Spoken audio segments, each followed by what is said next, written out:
Hello and welcome to Ultiworld's live coverage of the AUDL in 2015. It's the season opener here in New York City, and we're getting set to watch the New York Empire take on the Montreal Royal in the season opener here in Brooklyn. I'm Charlie Eisenhood alongside Wesley Cronk, and it's another great season of the AUDL. It's exciting to be here. It's a beautiful spring day here in New York, and we're here at Coney Island. As you can see, some lovely festivities in the background as people are starting to come out to the boardwalk as the weather's finally warmed up. Absolutely, Charlie. Really exciting day, opening weekend like you said, and we're out here on what couldn't be a nicer day to kick off the season on Coney Island. We have the fans finally coming out of hibernation here in New York, trying to get out into the sun. It's funny, we have a little awning here and no one is sitting close to the shade. Everyone is just treating this like the first weekend of the season like it should be.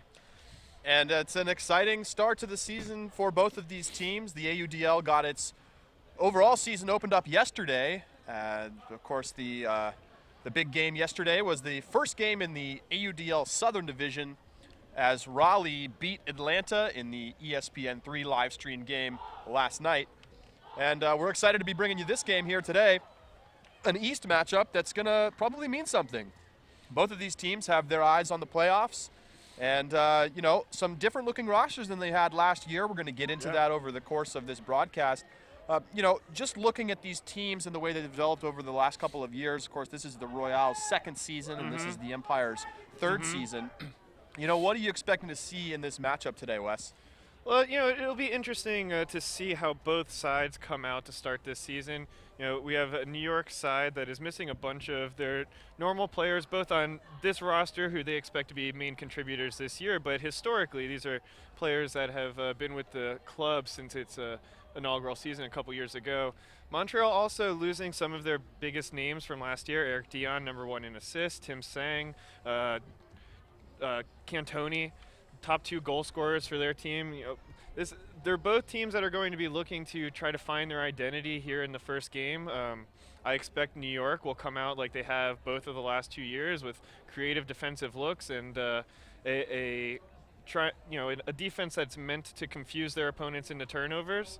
They've never been the flashiest offensive team, but they have a lot of pieces to put together a team that can score enough to put in more points than their defense going to allow.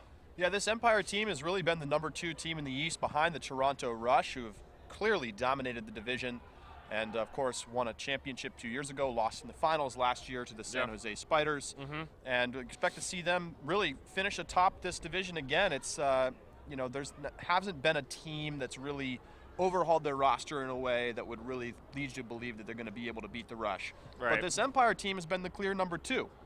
Yeah. And they've done that based mostly on their defense. It's been very good. And, to their credit, they've had some roster turnover, but most of their defensive standouts return this season. Captain Izzy Bryant, the Drost brothers.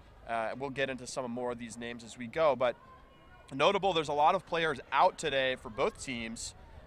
For the New York Empire, some of the new pickups for this season, Jack Marsh and Andrew Wilkes, who both play on the local club team Pony, they're out today. Billy Katz, a key offensive player, also plays for Pony. He's been on this team for the past couple of seasons, but he's also out today. He's coaching NYU at the college conferences. It's the beginning of the postseason in the college division, so he's out as well. Also, CJ Ouellette out, Matt Baum out, and Ruo Yi out as well. Over on the Royale side, Vincent Oul is out. Christian Mathieu, he's a great young player, was on the U23 team for Canada. Unfortunate that he'll be out today. Nicolas Vaness, Olivier Saint-Denis, and Maxime Guy also out today. But New York still got a great looking lineup out there. They have some other pickups who will be getting some run today, we expect. Camille Squarick, Ignacio will be on the offensive line. Has played for the Rumble the past couple of years. Pony. Great speed. You'll see him probably catching a lot of deep goals. And it should be a really good game. Yeah, it seems like is the likely target that we'll be seeing downfield with Matt Stevens out of this game. Matt Stevens, one of the most dominant receivers on this Empire team the last 2 seasons, always at the top of the leaderboard for the entire league in terms of goals caught. So it'll be interesting to see how his normal allotment of catches and goals are distributed among the other starters who are in there filling his place. And definitely a little bit of shorthanded look at the handler position today for New York, with Katz and Marsh out of the game. But Lionel Winninger should be out there. And we'll see, they may mix and match a little bit at the handler position in those last couple of spots, as we see both teams getting out to the line as this game gets set to get started. We've already had player introductions and the national anthem for both Canada and the United States. So we are ready for Ultimate here. We're in MCU Park. It's the home of the Brooklyn Cyclones, a single-A baseball team here down in Coney Island. We're just off of the ocean here. A light sea breeze today, not much to speak of. Shouldn't really affect these players, but Nope. and it's just a perfect day for some Ultimate. We'll get you caught up with some of the other action around the AUDL from yesterday later in the broadcast. But for now, we're getting set for the opening pull here. It's the Royal pulling to the New York Empire to get things started here in Brooklyn. Yeah, fans excited to get this season underway. Pull comes down and immediately comes over to Winninger, and then gets centered back to Matt Aletta, his second year on the team. And a quick turnover for New York on the bad dump pass. Too much hesitance on the dump there. So we see Félix-Antoine Dale picking up for the Royal, and they go into the end zone, and it's a quick and easy score. And Royal strike first after the quick turnover. That was Antoine Genet with the score. You know, what's interesting about that, Charlie, is at the end of the last season, we saw the middle handler spot dominated by Billy Katz for the Empire. He's their pivot guy, the guy who gets the disc almost every other time, and the turnover was his fill-in for this game. So, the Empire, as we've already seen, will be kind of figuring things out as they go, trying to, fill in the pieces, a line that will not stay this way all season. Yeah, I mean, you can't talk about this team on the field today for New York without talking about all the guys they're missing. And, similarly for the Royal, they lost some of their biggest contributors last season. They lost their assist leader and their two goal leaders. So they're going to have to find who is going to pick up the slack for them. We haven't had a chance to take a look at their offense yet, but the Empire offense looking to right the ship here on the second point. Winninger looking downfield, and now he will get it ahead to Elliot Bemis. Bemis looking to get rid of it, and does. Good downfield defense from Montreal, and some hesitation from the Empire handlers right now. Another tight throw into space there. Handlers certainly don't look comfortable right now. They have one guy standing out of bounds. Brian Drost dumps it back, and now going deep and catching it downfield is Winninger. Looking into the end zone, not there. So now he gets the dish. And Camille Squarick looking into the end zone, and it's knocked away. So nice defense again from the Royal downfield.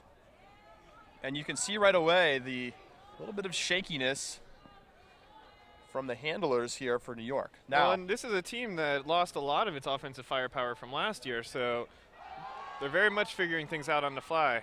Attacking downfield right away, it's Yolan Cabot down there, and he's not able to get it. Nice defense down in the far end from the Empire. Ryan Drost, a defensive standout for this team, who's filling in on offense because of the absences. Ryan Drost, still not a big name in the club scene because he plays for 7 Express, the mixed team here out of New York, but really one of the most impressive defenders as we watch the Empire turn it over again. Drost, one of the most impressive defenders on this team and really in the AUDL. Yeah, absolutely. He and his twin brother Mike constantly at the top of the leaderboard in terms of Ds. Now another short field opportunity for the Royal to get a second break here.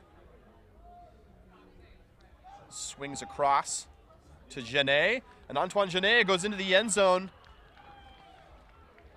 And it's a quick and easy score again for the Royal, and they make it 2-0 here in Brooklyn. Interesting start to the game, Charlie. on paper, looking at last year's records, Montreal comes in at 6-8, -8 point differential. The Empire coming in with a strong 10-4, especially knowing that a couple of those losses are to the Rush in very close games. Plus 86 on the point diff.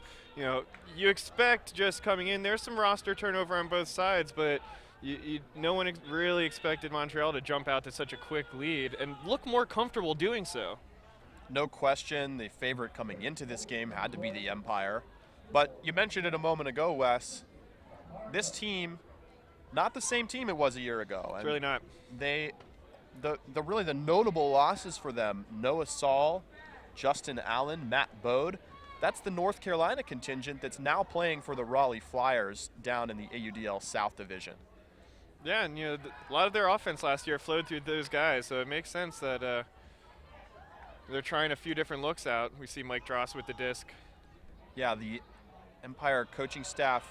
Oh, a nice block over the top. Are we going to have a call? That was a lot of contact, and we do have a whistle. As we see Coach Tom Gibbons coming onto the field quickly here, checking in on his player. That was Matt Lamar getting bowled over there by Gabriel Monfet for the Royal, so it's going to stay with New York here. We'll probably have a yardage penalty, and we see, indeed, they have advanced to 10 yards. Lamar with the disc. A lot of defensive players out there kind of switching things up on this point after a couple of poor possessions on offense for the offensive line. Izzy Bryant ahead to Mike Drost. Mike Drost dumps it back. A lot better movement here for what's essentially a defensive line. Absolutely. Izzy's usually the stalwart on the defensive line, coming out to shake things up a bit. Lamar looking into the end zone, and it's caught at the back line by Sam Taylor. A nice grab, and the Empire on the board. It's funny, you and I were talking about this off mic earlier, Charlie, but this defensive unit for the Empire, they've stayed together, in large part for the last few years. A lot of the same familiar names, Izzy Bryant, Matt Lamar, Mike Drost. And we were talking before about how this is a line that is very notable for the breaks they're able to get against very high-powered offensive teams. And they come out in their first attempt to play a little offense, and they put in the first goal of the season for the Empire. So this is a team that was built on its defense and the strength of its defense's ability to create turnovers and then punch them in for breaks. And as we've already seen, they are keeping that up in 2015. So our first look here at the Montreal offense as they go up the flick sideline. Of course, for those that are new to the professional game, they play on a wider field than what you might be used to playing in club or college or even recreational. They play on a football-sized field as we watch a nice run-through block there from Mike Drost. First of the year, definitely not the last.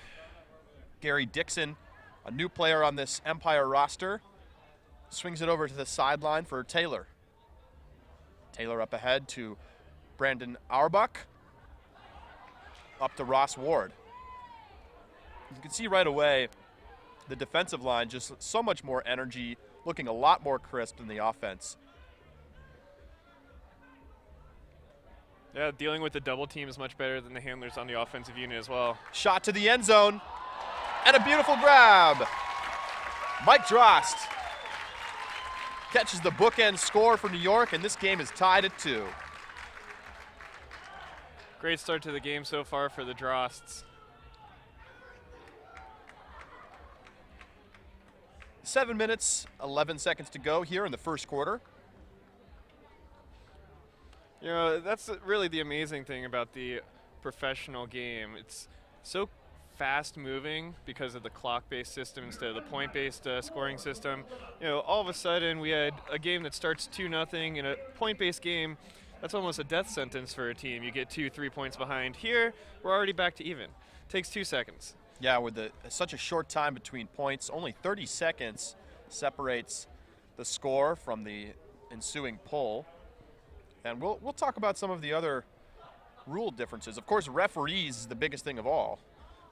But it's become an established thing. This is the 4th season of the AUDL now, and I think for the most part, people are pretty comfortable playing with referees, and the refs have certainly gotten better since year 1. Yeah, they've made some tweaks. The players have gotten comfortable with a lot of the rules that are different than what they were used to, and everyone plays with a little bit more comfort than the first few years. Simon-Philippe Lebel catches it and gets it out to the outside for Daigle.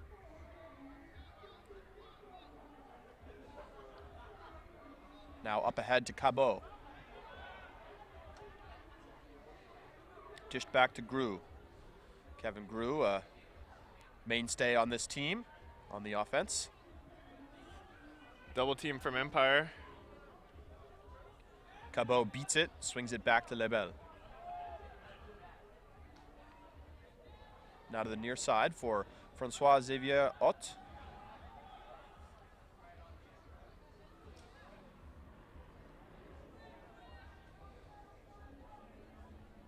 Daigle. Back to Castaño. Gustavo Castaño. Great downfield D by the Empire. Now some separation down there, and they take a shot to the end zone.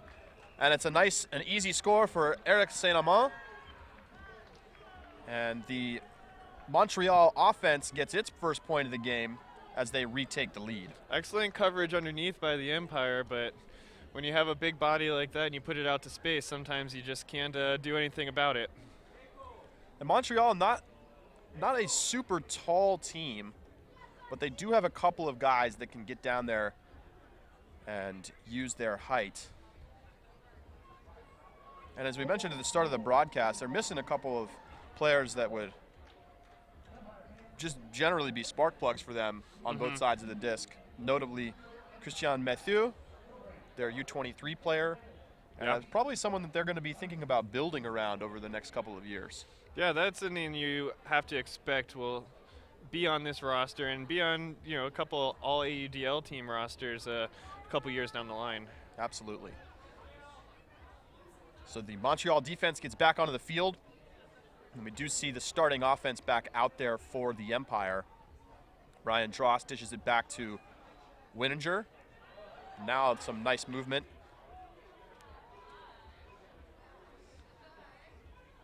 They're really struggling on the resets, but that hammer comes all the way across. Nice throw there to Brian McLaughlin, another new player on this Empire roster this season. Matt Oletta, known to many here in New York as Pippin, gets it ahead to Brooks.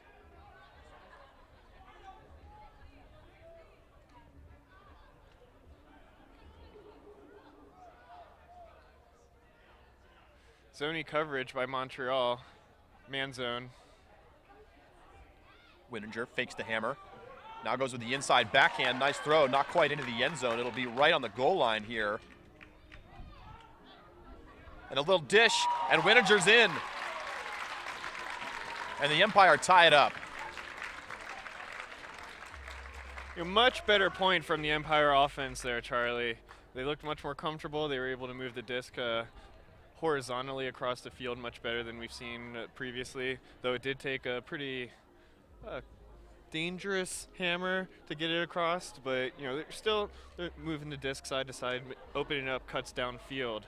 I think one thing you see right away looking at this team, and of course they are missing some of their offensive handlers, but Noah Saul last year, so effective at breaking the mark and being able to move the disc across this wide field. And I think the one thing that can really make it easier to play offense in the pro league is that you can move the disc so much further laterally and change the angle, and they've struggled to do that so far today. Yeah, you're absolutely right, Charlie. The width of the field is a huge advantage if you're able to actually utilize it. We'll see how both teams handle that throughout the game. Yeah, most defenses, their goal is to shrink the field. You see the Empire coming out in a fluid handler setup with man defense downfield. Ott dishes. Oh, now a beautiful throw. Is it going to stay in bounds? Yes, it is. A perfect goal there up the line, and Ott scores for Montreal to make it 4-3. Yeah, not a lot you can do about that, Charlie. You know, what we've seen in the AUDL over the last few years is that the teams that are able to utilize the differences in the rules best, or, you know, maybe start utilizing them first, they have a clear advantage. The width of the field, being able to move side to side, it creates openings that other teams aren't able to have if they're playing, you know, within their normal constraints of a field. And the double team, you know, we saw the Empire in the first season start integrating the double team into their defense, and the defensive schemes they were able to come up with just by utilizing that rule just so obviously confusing teams into turnovers. It's been one of their biggest advantages is the creativity of their defensive sets over the last few years. The pull is up here for Montreal. It's a good one. Lands just inbounds. Wininger back there handling with Squarick. Squarick, a UConn alum, was one of the best players in the Metro East region here at the collegiate level. Graduated a couple of years ago and has been playing on local teams, and I think has a real chance to break out here with the Empire on this big field. Up the line to Aletta, and he dumps it back to Brooks.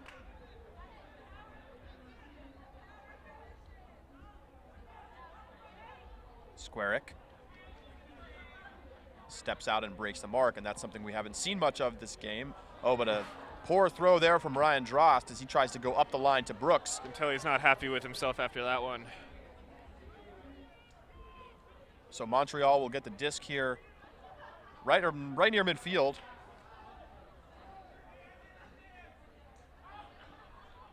It's Daigle picking up. Great swing. And he swings it into the center for Jean-Lavie Champagne, one of the captains of this team.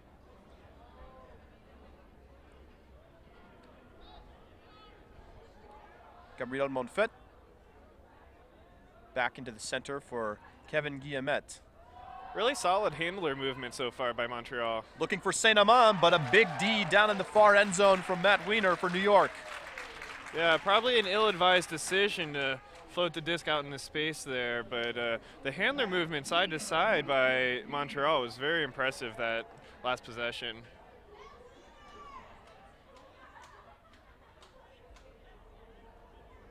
And after a sluggish start for the Empire offense, they've played a little bit better, especially defensively after giving up 2 straight breaks. They're playing strong, they're playing fast. I wouldn't say they're playing crisply. Certainly not on offense. Not on offense. Nice grab from Wininger in traffic. And a pretty break backhand. Opens up some room, but no continue there. Wiener goes to Brooks on the sideline. Brooks looking into the end zone for Drost. And he toes the back line, and it's a goal. Makes up for the earlier turnover in the point. I'm sure he's happy about that one. 1 minute, 54 seconds to go here in the first quarter. Exciting game so far. Absolutely. No huge plays yet, but, you know, they're just getting their legs under them, getting warmed up a little bit. Both teams figuring it out. First game of the season. Kind of got to get your sea legs appropriately here right by the ocean. And this is sort of the pseudo home venue for the Empire. They don't play all of their home games here at MCU Park, but they'll have 3 games of their 8 here over the season. Yeah, I know it's definitely one of our favorite places to come out and watch. I mean, it's a great place, and the stands have slowly filled up here as the afternoon has trickled along. Really here. solid attendance, honestly. You know, it's a great day to be by the beach. Inside break from Montreal into the hands of Cabot. Nearly a run-through block on the flick inside there, but it stays alive.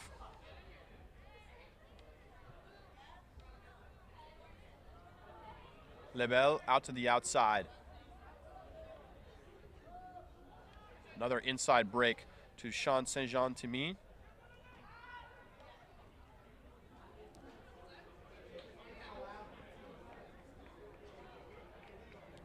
Castaño finds room. Inside breaks working for Montreal so far. Yeah, they're very comfortable staying on that sideline. Now shot into the end zone, and that's pretty offense from the Royal. Who spent maybe 10% of their time on this half of the field closest to us. Pretty impressive. Jean-Philippe Riopel with the score. And indeed, they were able to stay out on the break side almost that entire point. Yeah, it's interesting, you know. So from what I'm seeing so far, the Royal they seem to be playing a simpler offensive set. You know, when someone catches the disc, they look up and they know what the look they're trying to throw to is.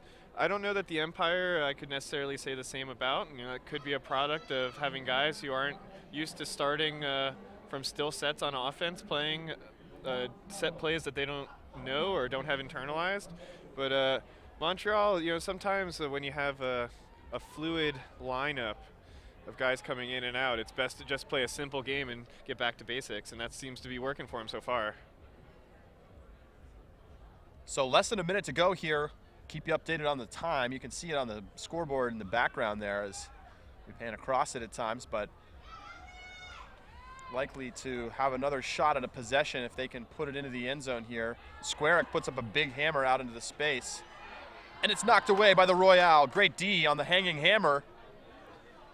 So terrible now disc management at a very important time in the quarter. Yeah, 30 seconds to go here. Royal with a chance to take a 2-point lead heading into the second quarter. Out on the far side, nice throw up ahead. Lepagnol now on the goal line here with Nathan Dandurand. Swinging across. And there's a lot of confusion among the Empire defenders trying to pick up on a man. And a Scuba looking into the end zone. Layout, not home. It felt ambitious when it left his hands. It turned out to be true. 2 seconds to go. This is going to end the quarter, and now everybody's getting upset as the Matt Auletta brought it well past the goal line, and it shouldn't matter as the clock has expired. And he's double teamed. He's being fouled. Not clear that the referees know that the clock has expired. So there's been a yardage penalty assessed to Auletta here after. Well, I may be wrong, Charlie, but the change in the rules is that the clock doesn't start until the disc leaves his hands. Well, the question is, what time did the clock stop? Fair. On the infraction? Mm-hmm. Regardless, he's not going to be able to throw it. It will not get to the end zone in time. Nearly 100 yards, and there's the whistle. So the first quarter comes to a close. An interesting end by both the refs and the players ending that first quarter. The Royal leading the Empire 5-4 here after one. And indeed, a strange finish there. Auletta brought it past the goal line and then was charged with a penalty that put him back deep into his own end zone, but it really was of no consequence. His only goal was not to throw a Callahan. Yeah, absolutely. So that's it for the first quarter. 5-4 Montreal, up a break. And they had a chance there to extend their lead, and those ends of quarter scores, as we've seen historically in the AUDL, critical. So first of all, for New York not to convert when they were down in about 20 yards outside the end zone hurts them, and then of course the Royal giving it back on the ill-advised Scuba. Yeah, you know, especially with the Royal receiving to start the second quarter, the Empire really couldn't afford to make a mistake in the last 30 seconds and give the Royal a chance at putting in a goal on the final possession of the quarter. You know, the changes in possessions by the court, you know, the four-quarter system is a big part of what makes breaks less consequential throughout the game and the game more fluid. If you're just going to give up the advantage of having that last possession, you're not going to last very long in this league. So the AUDL opened up its season yesterday. Raleigh and Atlanta, of course, as already mentioned, they played. And Raleigh took the win 29-23 with a very strong defensive performance in the second and third quarter. So a good start for the Raleigh Flyers in the new Southern Division. Charlotte and Atlanta will play today. They will get underway in about 10 minutes. Game starts at 1 o'clock Eastern. Out west, probably the most compelling division of all in the AUDL. Very deep, very talented. Games basically went as you might expect. The favorites won. In fact, all of yesterday, favorites won out. San Francisco, the Flamethrowers beat the Vancouver Riptide 26-25 in overtime. That was a very exciting game from all accounts. Yeah. And the Flamethrowers able to come out on top. But Vancouver clearly a step above where they were last season with the addition of many of the Furious George players and some of the top Vancouver talent. Really incredible division out west. Ton of top talent in a lot of the top ultimate cities in the country.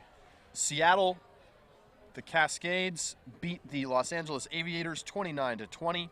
Seattle instantly putting their mark as one of the better teams out west this year, completely overhauling its roster after being one of the bottom teams in the division last season. In the Midwest, Pittsburgh, the new team out there, beat the Indianapolis Alley Cats 28-20, and Cincinnati beat Detroit 25-18. Nice road win there for Cincinnati. And in the East, just one game yesterday, Toronto dominating the DC Breeze. The Rush, of course, the favorites in the division, they beat DC 37-17. And that's about as big a blowout as you'll see in Pro Ultimate. Yeah, I can't think of a larger point differential in the time that we've been covering the league, Charlie. And that's kind of what you would expect out of Toronto. Obviously they're coming in trying to make a statement that the crown is still theirs. And they surely will be the team to beat all season long. The only team to beat them, the Montreal Royal, beat them one time last season during the regular season. As we see a shot to the end zone, two defenders down there, and it's knocked away by the Empire as the second quarter gets underway. And maybe a little bit of an injury down there for the Royale. Well, that's exactly what you expect out of Captain Izzy Bryant, is that hustle D downfield. He's good by the disc, he's good away from the disc. Yolan Cabot taking an injury after getting bumped on the play downfield. So now the Empire defense with a chance to tie this game, get their second break of the game.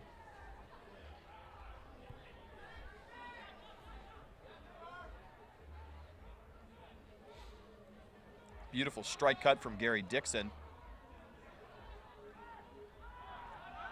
Dixon winds up a backhand looking for Mike Drost, and he's got it just outside the end zone. Dishes to Ian Guerin. Guerin goes into the end zone for the score. And that's the first goal of Ian Guerin's AUDL career. That's right. Ian Guerin joining the Empire, gets the assist there into the end zone for Drost. Mike Drost, that is. Nowhere near his first goal. Yeah, not yet. Although those that haven't seen Ian Guerin play will probably see quite a bit of him out there on the defensive line. And before this game is over, I expect we'll see him make a play. Yeah, pretty flashy fake going into the end zone there. Usually he's a little bit flashier flying through the air from what I've seen. He's only stands about 5'5", but he has the ability to extend and play well beyond his height.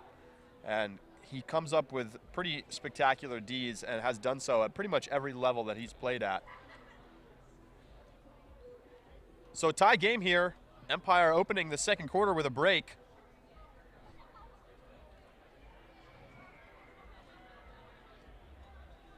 So Montreal back to work. We'll keep an eye on Cabot. Didn't look like his injury was particularly serious last point, but sometimes it can be a little thing that keeps you out of the game. Yep.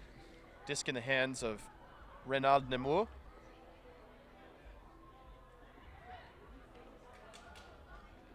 Again, nice movement, especially from the handlers for Montreal. Yeah, they look very comfortable at this point in the game. Looking into the end zone, and it's a layout D from New York.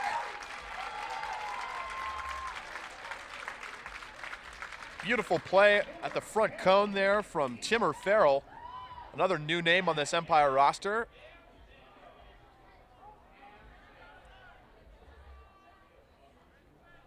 Auerbach up the line into the hands of Ben Ivers, one of the two Empire captains. Now Drost. Drost with a little high release backhand. Matt Lamar. Big layout on the far side from Ivers. He saves possession for New York. Back to Auerbach. Nice fake, now goes with the backhand. Not quite into the end zone, but in a quick dish. And the Empire take the lead for the first time in this game at 6-5. And that's back-to-back breaks from what was essentially the same defensive line, 2 points in a row. And frankly, the defensive line's offense looking much more impressive than what we've seen from the O-line so far in this game. Yeah, you know, in a lot of ways, it's similar to what I said earlier. A defensive unit's more likely to play a simpler offensive set. So early in the season, while you're still getting guys comfortable with one another and still, you know, working out the kinks, practicing together, it makes sense that they would look a little more smooth coming out when they do get the chance to play offense.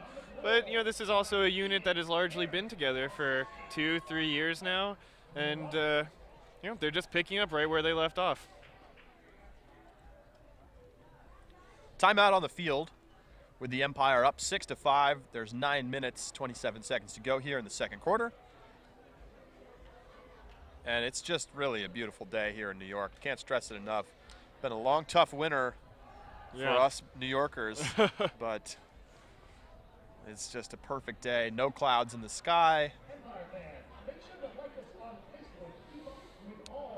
And what could you ask for as a better backdrop than a couple of roller coasters in the ocean? Not much. So the Empire come off the field after their timeout. And a good competitive game so far. Yeah, you know, it's a bit of a game of runs, but not super long ones. Both teams having momentum, a couple points, switching off, fighting back and forth. You know, it's...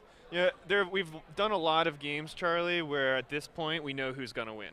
That's true. A lot of games. And I don't know what it is about this league. It might be that some teams are less competitive than others, but this is a game that I think it's going to go the distance.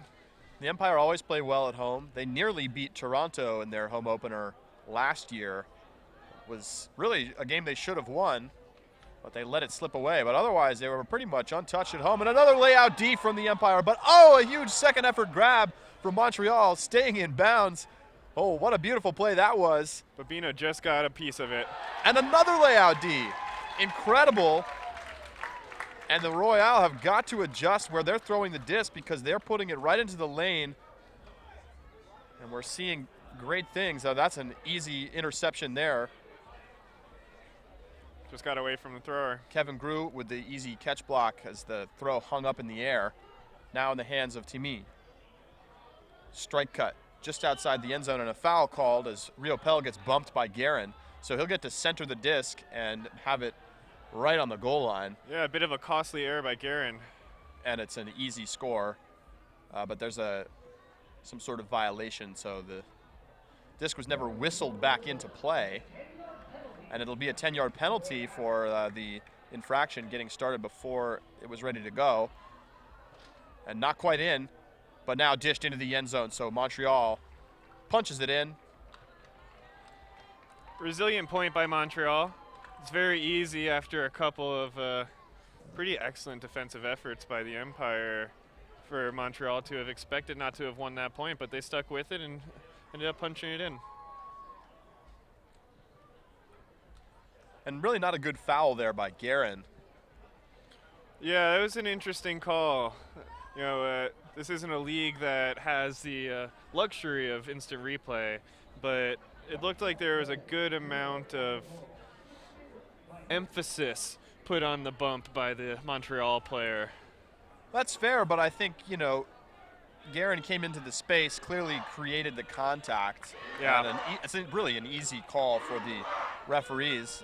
It's at least a call that's going to be made every time. And I think, you know, that shows you the learning curve a little bit. In a club game, there's really no downside to that foul. Right. It's just a stoppage of play at a stall 0. But here they get to center the disc and bring it right to the goal line. It's a different set of risks and rewards. That's right. Instead of having him on the sideline, had him right there in the center of the field. So Empire offense back to work. Tie game here, 7 minutes, 50 seconds to go here in the game. And another interception from the Royale as another hanging throw just gets eaten up by the Montreal defenders. And they're off to the races here. Once again, poor transition defense from the Empire. Yeah, and just another example of them struggling to swing the disc all the way across the field. Antoine Genet gets it to Berreteau, and it goes right back to Genet. Genet with the big hammer, looking to the space, and a wide open score for Nathan Dandurand. And the kick spike. The local fans not happy, but it's a Montreal break, and they retake the lead.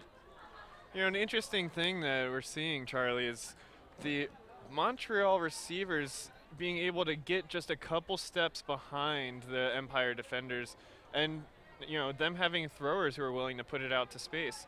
The Empire are not the most vertically imposing team, and they're missing a lot of their height today with the guys who are inactive on their roster. So, you know, we've seen those floaty long throws work a couple of times, even in closer situations, and I wonder what the adjustments the Empire are going to make. You know, maybe start backing some guys, maybe throwing a Drost brother back to the back of the stack, something like that. But they're going to have to seal that hole.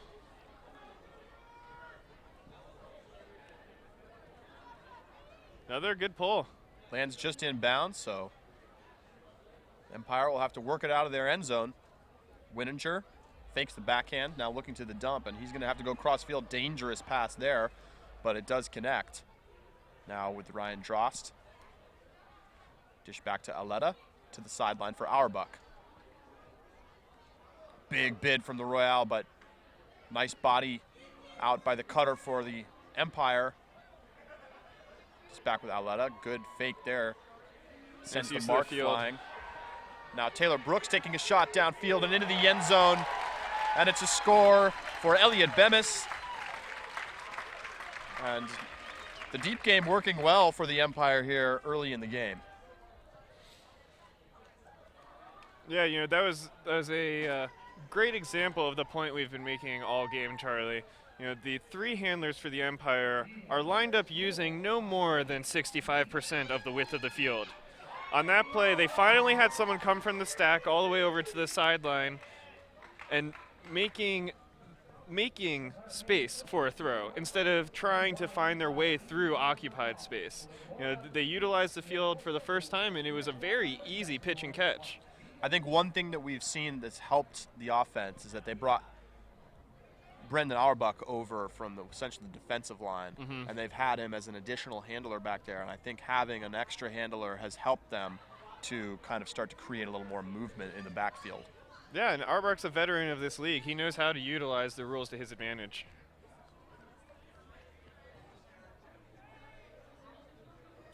Disc with Daigle. Goes to the sideline for Castagno. Wide marks here from the Empire. See the easy breaks, though, that you can create by swinging the disc on this large field. Oh, nearly blocked there with a heads-up poaching from the Empire, but stays with the Royal. Ott gets it back to the center. Now it goes ahead to Gru. A man open downfield. Gru goes break side. Nice find out on the far side. And Daigle taking a shot into the end zone for the score. It's Timin with the goal for the Royal, and their offense looks much improved from a year ago at this time. I mean, last 2 points, both teams found the recipe to this league. Break to the sideline and then run to open space. It's tough to defend 7 guys on a field this size. Somebody will get open, and we're seeing it downfield for both teams right now with big shots, pretty much all through this quarter. Fun game so far. Montreal leading 8-7 here. 6 minutes to go in the first half. If you're just joining us, I'm Charlie Eisenhood alongside Wesley Kronk, and we are live from MCU Park in Coney Island, Brooklyn, home of the Brooklyn Cyclones. And what's exciting, the next Empire home game in early June will feature a pregame from the Army and Navy teams who will be here in MCU Park playing a game before the start of the Empire game. So that should be a lot of fun. We may be able to stream that game. I'm not sure yet, but we hope to bring that game. I don't know that there's really ever been an organized Army-Navy Ultimate game. Yeah, that'll be just another facet of a storied rivalry. Great grab from Auletta, and he goes downfield. It's going to be a pile-up, but a big sky. Oh, what a play from Ryan Drost. And now they look into the end zone, and it's an unmarked score for Lionel Wininger. And the Empire tie it right back up. Big play, Charlie. You know, after the end of the first quarter, we started seeing people, laying out, flying around a little bit, some bigger throws downfield. You kind of got the sense there would be a big momentum swinging play coming up soon, and we may have just seen it.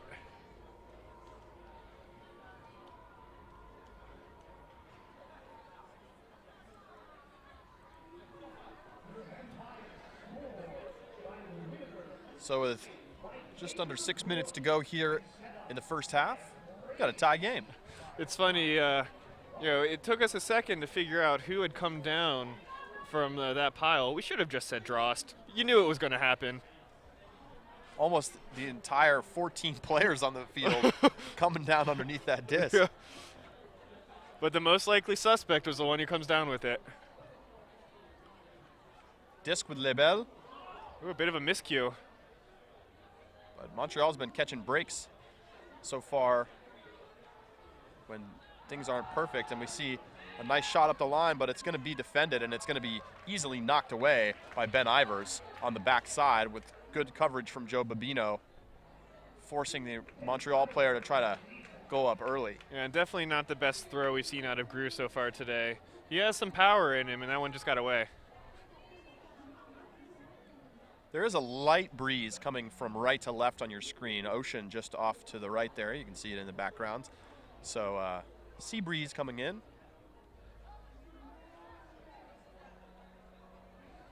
So the Empire defensive line looking to, again, take the lead here. Ivers dishes it back to Dixon. Dixon swings. Big layout from the Montreal player. Didn't really have a shot at that disc, though. Bryant taking a shot deep. He's looking for Ivers. Ivers all alone. Beautiful score. Crowd fired up as the Empire go back in front here late in the second quarter. You know what, Charlie? That was a pitch and catch by two guys who know how to play with each other. Ivers was just neck and neck with his defender until that disc was thrown, and that disc was thrown because Izzy knew that he was going to beat him to that space. Bryant and Ivers have been playing together now for 3 years on this team. On this line, too. That's right, and I think one of the things that this Empire team will have an advantage in and that other teams won't is that they just have so much roster chemistry on their defensive line. Yeah. And it means that they know the plays, they know the sets. This has been one of the more innovative teams. They run a lot of different zone looks, some junk, things that are designed specifically to be effective on this wide, large, expansive field. Yeah, you know what, Charlie? I think that defensive, the comfort with the defensive unit, the schemes that they've been running, and, granted, these are some of the more complicated schemes we've seen in the AUDL, but they have that consistency and the lack of roster turnover on the defensive side that will allow them to pretty much be competitive in any game, because they're not, it's going to be tough for a team to blow out this defense. They might have trouble scoring, and we've already seen them have a little trouble moving the disc in a way that will consistently score in this league, but their defense will keep them in a lot of games, even if they deserve to be there or not. I think when you look at the roster construction, of course, this game nowhere close to over, and the Royale looked good, but of course, New York missing a lot of their top players today. Yeah. I think at full strength, this Empire team's probably up a couple of points right now on this Royale team. But if you look at who else is going to challenge them in the East, obviously Toronto, who we expect to probably sweep the division yet again. Yeah. But you got to look at the Ottawa Outlaws, an expansion team this season. Yeah. And a team from an area that's got a lot of very good Ultimate players. Yeah. That haven't really played pro yet, but there's a lot of guys on that team, including Derek Alexander, that have been playing very high-level Ultimate with GOAT and other top club teams that are now going to be together on an established men's team all out of the same city. And I think that team has a real good chance to challenge New York for the number 2 in the East. Well, the key for that to happen, Charlie, is definitely a few wins early in the season for Ottawa, because if they spend time getting used to the new league and the new rules, they'll be out of contention before they have a real chance. If they get a couple of wins here in the first few weeks, they're right in it no matter what. Grew takes a shot deep. Oh, and it's knocked away again. Great Looks like a Empire call. defense. And there may have been a whistle, but and it looks like this disc may stay with Montreal. I believe that Ross Ward down there. And I believe this is the first time we've seen the new pass interference rule. Yeah, we'll talk about that after this end of this possession. Disc now with Cabot, who's back on the field after his earlier injury. He goes with the high release backhand, and it's a nice easy score for the Royal as they tie it at 9. That was Ott with the score. And the new pass interference rule, before, on a pass interference call, the disc only was advanced 10 yards from the spot of the throw. Now, they've effectively made it a lot more like you might see in NFL football, where, and sensibly, when the foul takes place, you go to the spot of the foul and then go 10 yards from there. So it's a much more punitive penalty, which makes sense on the pass interference call when you could normally just hack, on a huck, for example, and then only give the offense a 10-yard advantage. It's the same realization that the NFL made, 5-7 years ago at this point, to strip out the very advantageous set 10-yard, 15-yard pass interference call and make it actually the penalty commensurate with the scale of the crime.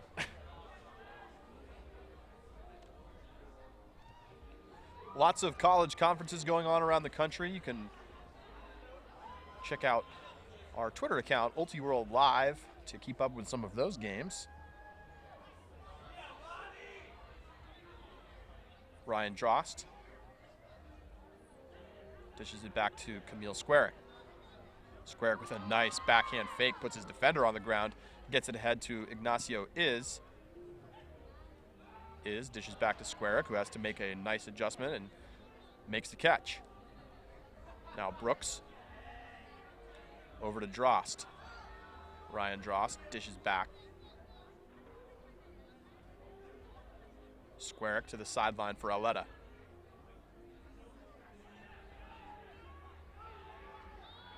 And Aletta steps into a big backhand, and he's got a man down there. Can he stay in bounds? Ooh. Not quite.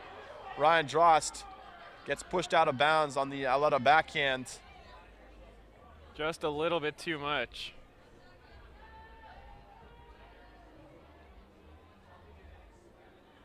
Beautiful throw, though.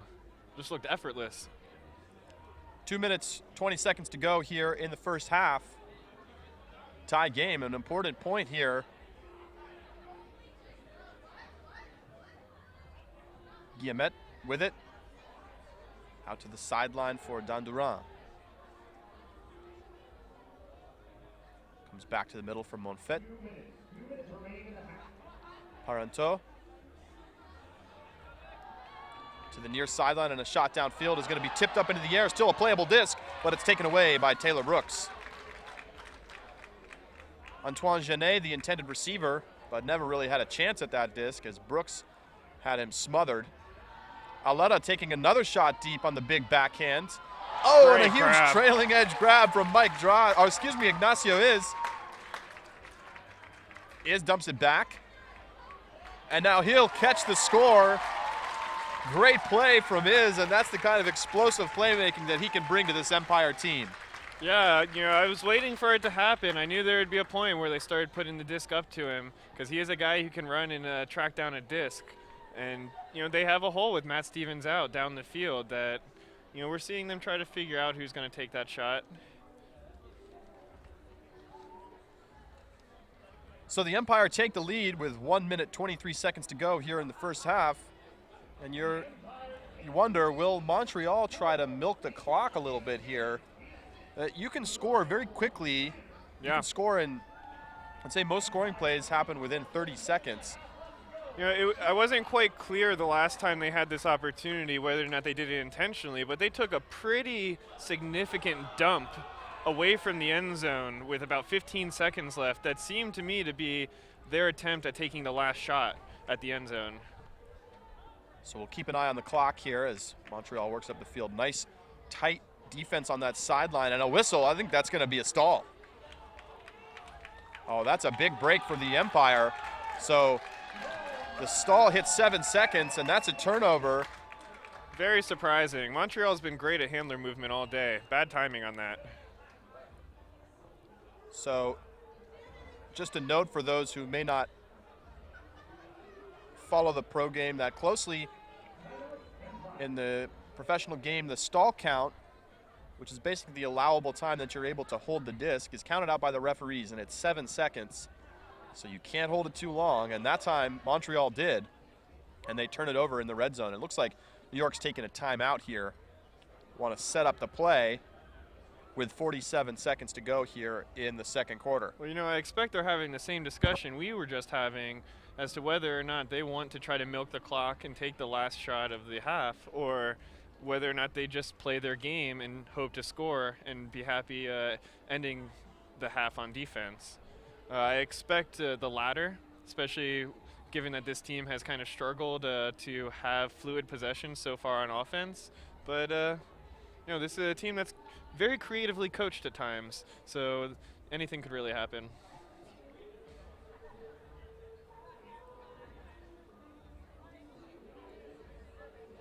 And don't forget, you can make substitutions during timeouts in the AUDL, as many as you like. So often an advantageous move to call a timeout in this situation and to make some substitutions to your advantage on offense after you've gotten the block on defense. Well, that's an interesting point you make. In this situation, when your defensive line is playing the best offense on the team, do you even utilize that? I don't think so. That's a great point, and not clear if they've made any active substitutions. I do think that they've good number of D-line guys are definitely still out there. Potentially brought a couple of cutters in, but it looks like the handler set's going to be essentially the same.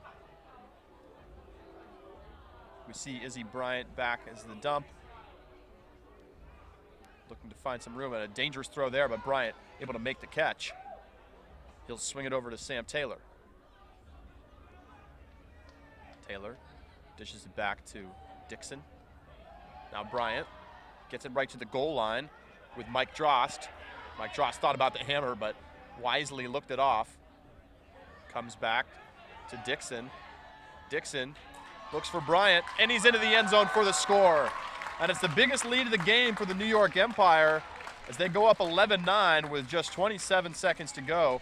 And that is plenty of time for Montreal to score on offense. Well, we came in at, 47 seconds after the last stoppage? So, yeah, they have more time than it just took the Empire to take a couple of shots at the end zone. They made the disc, travel a pretty sizable distance in order to end up the 10 yards downfield it had to into the end zone.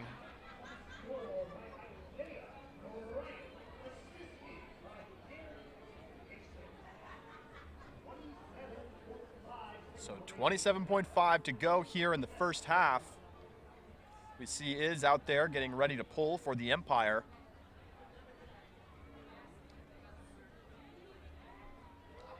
And after a slow start for Montreal, it's really been a solid quarter here for New York. It was 2-0 lead for the Royal. And then the Empire tied it up, and now they're up 2. 18 seconds to go. Just near midfield. Cabot takes a shot to the outside, and it's taken away by the Empire. 10 seconds to go. They'll have to move quickly if they want to put it into the end zone. It's with Ryan Drost. He's double teamed. That's a great time to double team, and he turns it over. There was a bump, and it looks the time has expired on the clock, but we may have a whistle that could allow Drost. It looks like, yes, he's going to get a 10-yard penalty assessed here. So Dross will have the disc just near midfield with basically 2, maybe 3 seconds remaining. I think he's going to have to take the shot at the end zone from here. And there's not really anybody back there. They dump it back, and Squarick's going to take a shot deep. Big flick. Not sure this is going to get all the way into the end zone. It tips up, and it turns over. And that will do it for the first half. The New York Empire leading the Montreal Royal 11-9 here at the break. We'll be back for the second half. We'll have an interview with one of the Empire players as part of our halftime show, but we'll be back after 10 or 15 minutes here in Coney Island. 11-9, the halftime score here in Brooklyn. We'll be back shortly.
Welcome back to Coney Island here at MCU Park, where the New York Empire have an 11-9 lead on the Montreal Royal here at halftime in Brooklyn.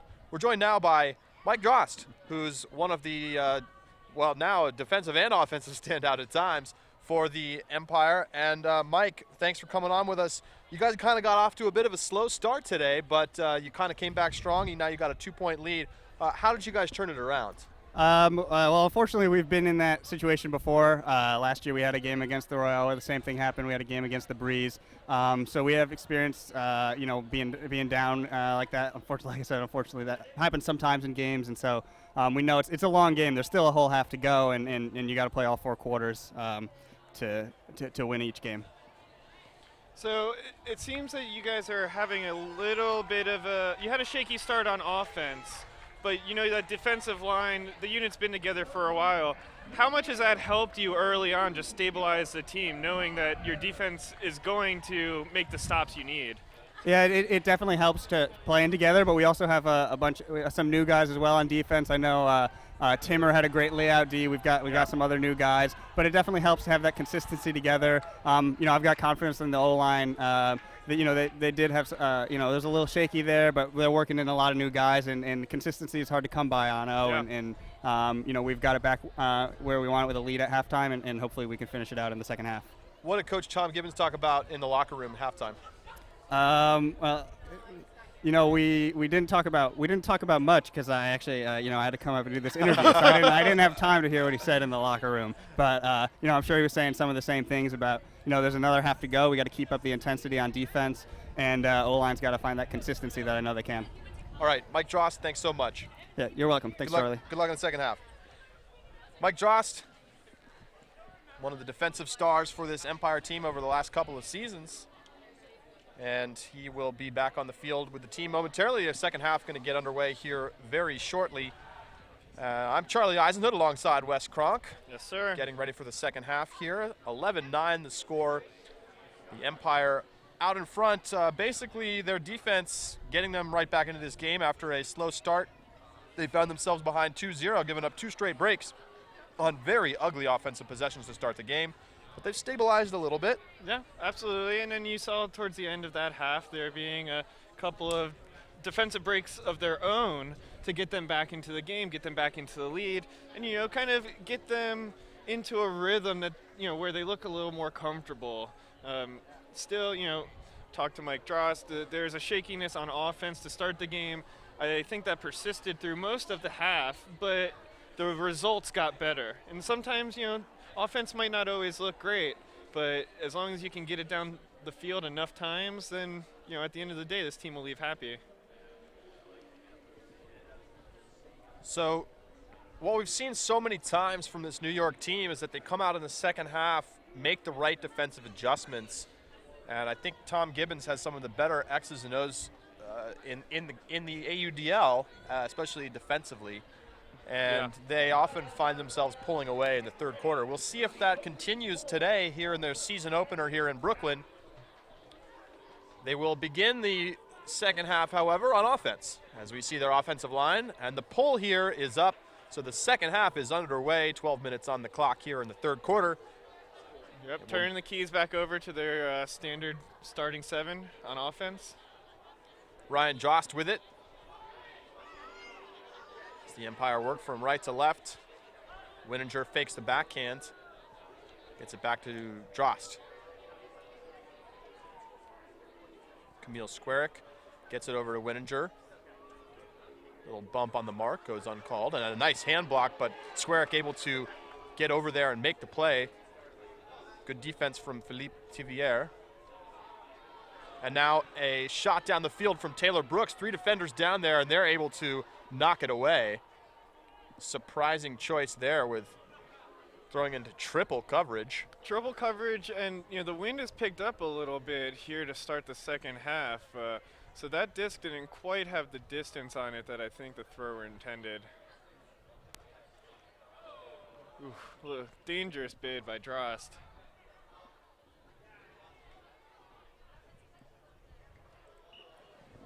So penalty enforced there, and Montreal back to work. looking to open the second half the way they started the first half, with a break as they take a shot down the field. There's some steps and a beautiful run down there from Yolan Cabot. And the Royal start with a break here as they get back within one to start the second half. Yeah, again, it's another throw out to space, getting behind the Empire defender. I know that is the way that you score, would be the response to what I'm saying, but you've got to try to make a defensive adjustment to stay behind your guys, because if that is the only way that they're scoring, then take away that tool from their toolbox. But that wasn't a defensive unit. It makes sense. They've really been up and down with their defense today on the O-line, and it's such a dramatic shift in the defensive pressure between their offense and their defense right now. And I think that will change a bit as the season goes along and they get some of their playmakers back, because Billy Katz, Jack Marsh, Andrew Wilkes, those guys all very good defenders as well as very good offensive players. Yeah, and you can't emphasize enough how important veteran leadership in somebody like Jack Marsh is, especially on an offensive unit. See a little handler weave here from the Empire as they get about a third of the way up the field. Wininger goes through the cup here. It's almost a wide zone look from Montreal. Now it looks like they're dropping back into a man. Disc here on the sideline with Ryan Dross, and it's stuffed by Kevin Grew. Big kick block. And a great play right on the sideline. So the Royale with a chance to get another pair of breaks to begin a quarter. Not really the way that the Empire had it drawn up. But very nice start here to the second half for Montreal. Saint-Amand goes into the middle for Daigle. Good handler movement again from Montreal. All game we've seen that. Very comfortable all game. Grew goes inside backhand across the field.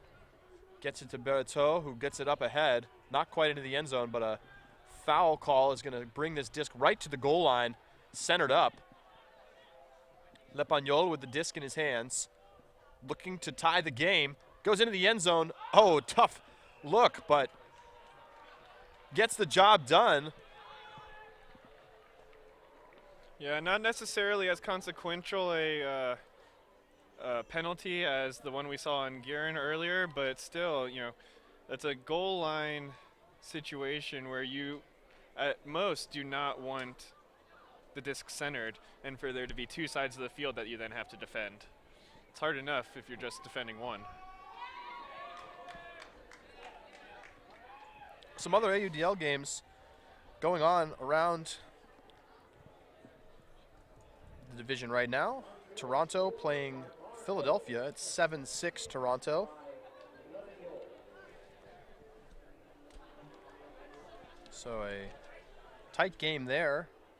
And it's, always tough. The Rush playing the back-to-back. They played and dominated yesterday against the DC Breeze, and now they're in Philadelphia. And a little bit of a slow start, but they're up one. Keep an eye on that game. We see the Empire again moving over some of their defensive players onto the O-line in order to try to stop the bleeding after giving up two straight breaks. Matt Lamar. Immediately the movement's gotten better as well. Bryant dishes it back to Dixon. Dixon. Backhand force here from the Royale.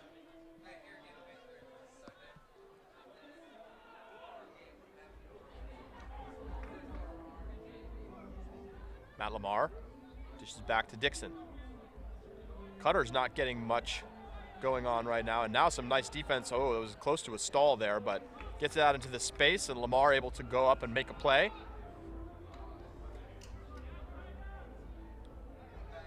Taylor swings it out to Bryant, who goes up and makes the grab over the defender, and a big layout there from Ivers. And he comes down hard. Hopefully he's okay. It's a turnover. Just a poor throw there from Bryant. Yeah, just not quite enough distance on that bid, but probably a better throw is expected more often than not. So now Ivor's slow to get up here. Will be tended to.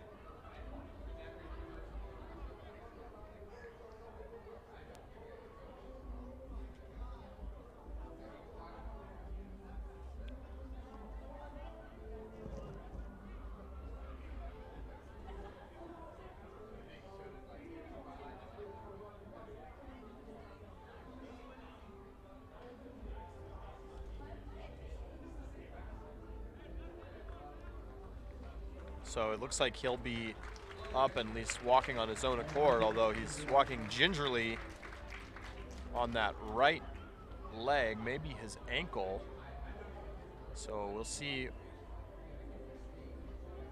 what he's up to on the sideline as the Royal look to take their first lead of the second half, and they're going to shoot deep. And a great throw and a great rundown from Dandurand. And it comes back to Le Pagnol. In the red zone now. Guillemette gets it back. Now looking at the sideline, and just a poor throw there from Guillemette. Gives it away in the red zone, and so a opportunity wasted for the Royal. Yeah, a little sloppiness from both offenses last possession or two. The wind has picked up a significant amount. It's not sizable still, but I wonder if that adjustment is throwing the players off a little bit. The Empire trying to take advantage of the transition defense. Oh, a nice grab there.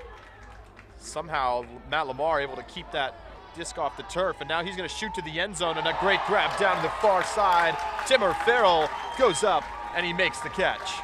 Yeah, Timur Farrell, a guy that we heard earlier, Mike Dross said this team's excited about, and he definitely has a good cheering section in attendance. One of the most highly applauded players during announcements earlier. So, he's showing up on the stat sheet now, and I know they're looking for more things to come. The Empire score, Timur Farrell. So the Empire back out in front here as they stop the short Montreal run. 6:46 to go here in the third quarter. So a bit of a slow start for the teams. Only 3 points scored in the last nearly 6 minutes. So half the quarter elapsed. And just a handful of points on the board. And really that's probably plays into the hands of Montreal as we watch them just doink a short throw. Quickly picked up by Dixon. Drop there was from Simon-Philippe Lebel. Just didn't secure it. As we watch the Empire now looking into the end zone. Bryant gets it into the end zone, and guess who? Timur Farrell with the score for New York.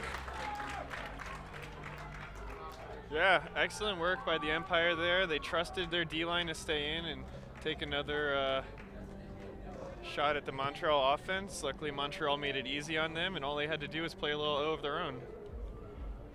And you just don't want to give the Empire defense short points like that. It just means that they're going to bring all of their best defensive players back onto the field. They're not tired. Yeah. They get an easy one. They get fired up, and this is how the Empire wins games. They keep their defense on the field. They score 2 or 3 breaks in a row, and all of a sudden you're looking at a big deficit. Yeah, I mean, the crazy thing is the Empire defense is arguably playing the best offense of the 4 units between both teams. Oh, clearly. I think it's not a question. So Lebel catches it cleanly this time, and he bounces it right back to Daigle, who gets it over to Castagno on the sideline. Comes back to Lebel. Oh, and a run-through catch block. Ross Ward lays out for the play, and and now they go into the end zone. Oh, they miss. But Ross Ward just coming through, and just poor execution by Montreal, standing flat-footed, just waiting for that disc to show up, and Ross Ward goes right through and takes it away. Yeah, Ward ended up on the ground, but I think he was even surprised at the fact that he probably didn't need to. He could have just run through that disc. Terrible execution. And a whistle on the field is some sort of collision in the stack. And again, we see coaching staff coming onto the field, and it's another injury for New York, so they've been banged up today. Looks like Ward's coming off.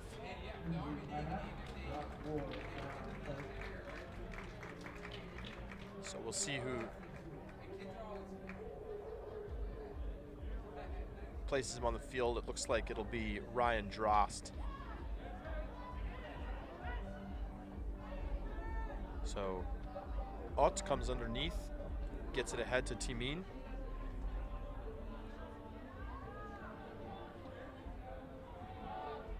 Nice throw out into space there from the Royal. Castaño dumps it back, and a stall called. Wow, second stall. Quick count there, I would say, but Yeah. can't hold the disc in the AUDL. Matt Lamar gets it to Ryan Drost. He swings it over to Bryant.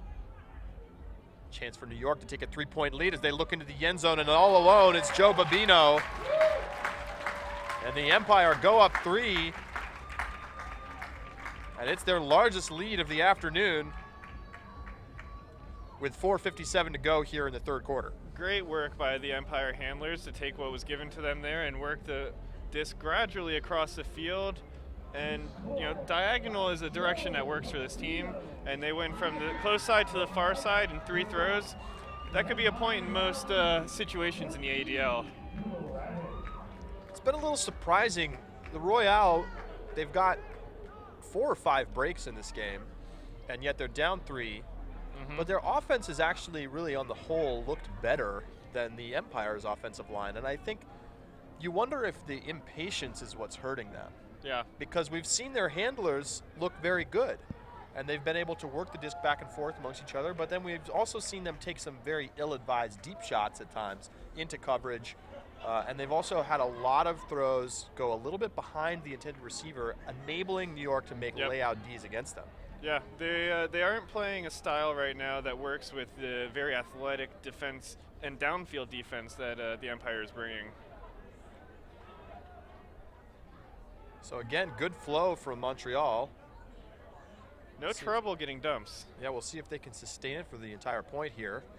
Frederic Parenteau with it. Swings to the sideline for Genet. And a big layout. What a grab on the hammer down in the far end zone from Lepagnol. And that's for a score. You have to expect that's going to be in a top 10 reel this week. That's a heck of a catch.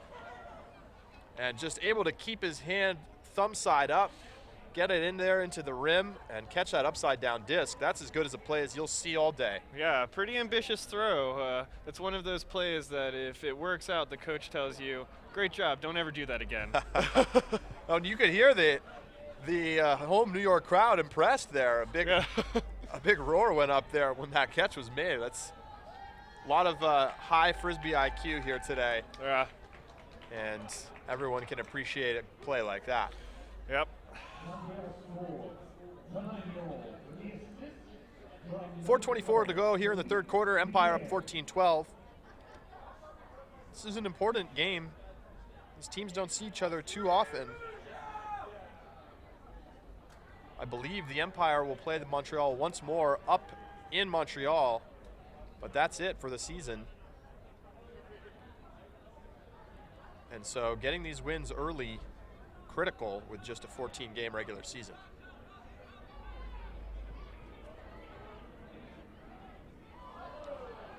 And a very poor hammer there from Aletta, who was stuck with a high stall count and just had to get rid of it. So Royale with a nice dump defense yet again, forcing the turnover. Saint-Amand gets it ahead and it's taken away. Incredible. Ryan Drost somehow contorts his body to get to that disc, going around the Montreal player, and it's right back with New York. And they go down the field and into the end zone. Taylor Brooks alone at the front cone, but it looks like we may have a whistle. And a little bit of confusion, but no, it's going to be a score for New York. Wow, that was something, Charlie. You know, that's the type of D that makes a coach cringe, because the Montreal player, if he just runs full speed onto that disc, there's no way Drost gets there. Drost was 3 steps behind him. He just outworked him. Like, that's all that was, is he out-hustled him to that disc. We've seen, what, 3 or 4 blocks just like that one because of Montreal players waiting for the disc instead of attacking it.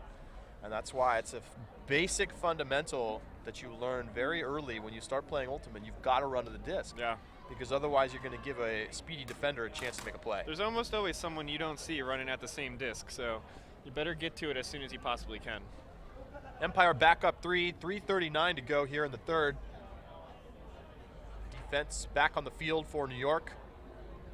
Pull is up. Bit short. Good position to start. Castagno to Lebel. Back to Castagno. Very short handler set, but they've got quick feet and a big layout there. Lebel gets it, and now a whistle. Surprised they didn't call the foul the first time, in fact. Pretty aggressive little set there by Dixon. So 10-yard penalty against New York. Gruel with a nice undercut there. Now taking a shot to the end zone. Ott down there, and he makes the catch for the score. And a nice grab and a nice run from Ott. As the Royale, I'd say half their hucks have looked like that. Very nicely thrown right to an open receiver, but the other half have hung up in the air, and generally we've seen New York make a play on those. Yeah, aside from a couple of dicey situations closer to their goal line early on in that point, that just looked like, you know, textbook offense. Everybody on the handler set comfortable, everybody downfield moving. Grew has been a standout today in my eyes. He's touching the disc every time they score in some capacity. Right there we saw he got the hockey assist. You know, it's their offensive unit is clearly comfortable together and playing well. They're just having a few unforced errors, or, you know, ones at unfortunate times that have in a large part been the difference in this game.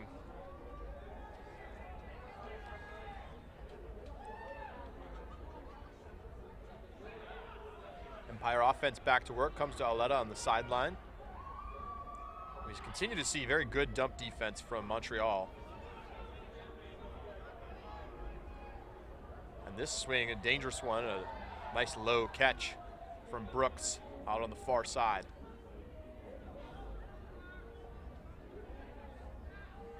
Brooks to Wininger.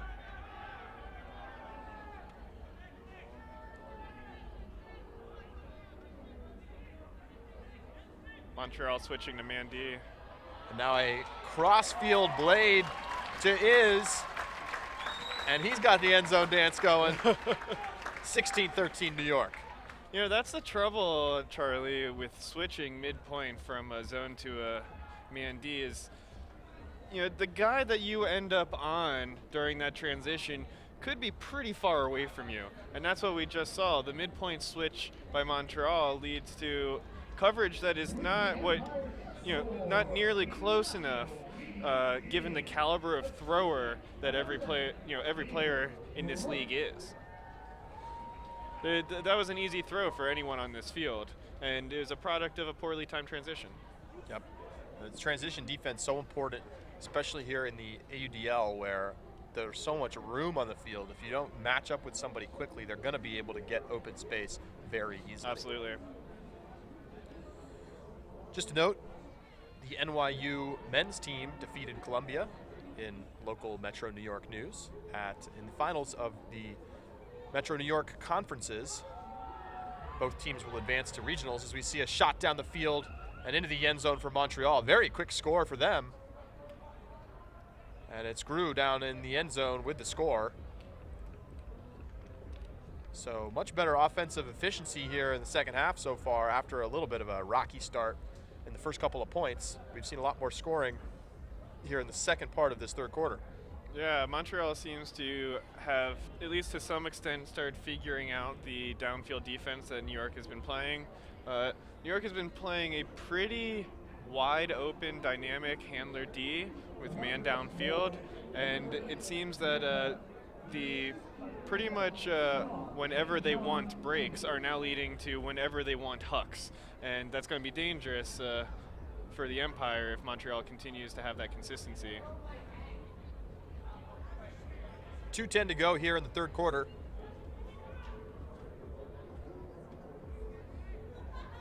Royal tied the game here early in the third quarter, but New York got another break to extend their lead back to 2. Wininger goes underneath to Brooks. Aletta continuing to operate here on this near sideline, and his throw looking for Elliot Bemis there. Misses the target. So misses the target and yells at the target. Maybe a miscommunication between the two of them. But certainly Aletta, known as a fiery player. In fact, that may be a bit of an understatement Somehow. to those who know him. So the Royal here taking what looks to be a timeout. Indeed, they will take a timeout here. Want to get some offensive players on the field, perhaps, as they look to get back within 1 with just 90 seconds to go here in the third.